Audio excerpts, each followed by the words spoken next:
বেশ কিছুদিন ধরে আমি এতটা অসুস্থ ছিলাম, সকালবেলা ঘুম থেকে উঠে দেখি বাবা আমার জন্য এগুলো নিয়ে এসছে। আজ আবারও গেছিলাম রিলায়েন্সে।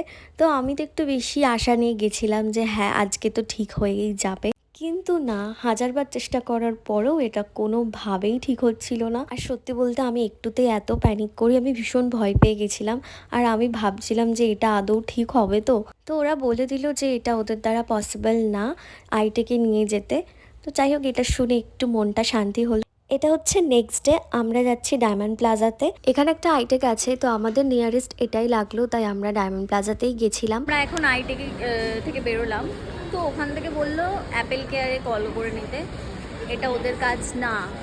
তো এটা নিয়ে আমি ভীষণ প্রবলেমের মধ্যে আছি যে কি হবে। মানে হ্যারাসমেন্টটা জাস্ট ভাবো। আমি না, সত্যি কথা বলতে আমি টোটালি আশাই ছেড়ে দিয়েছি আইপ্যাডটার আর কিছু হবে। এত কিছুর পরেও শপিং করতে আমরা ভুলি না। একটা বেলাভিটার পারফিউমের স্টোর দেখলাম, সেখানেই গেলাম আর কি, কয়েকটা পারফিউমও নিয়েছি। তারপর পুরো ডায়মন্ড প্লাজাটা একটু ঘুরলাম, কারণ আমি ডায়মন্ড প্লাজাতে ফার্স্ট টাইম এলাম। আর এখানে বাইরে বেরিয়ে সেদিন ওয়েদারটা এত ভালো ছিল, এই কারণে না আমার মার্চ হচ্ছে সব থেকে ফেভারিট মান্থ। যাই হোক, আমরা তারপর কিছুটা খাওয়া দাওয়া করলাম, তারপর চলে গেলাম বাড়ি। So that's it for today guys.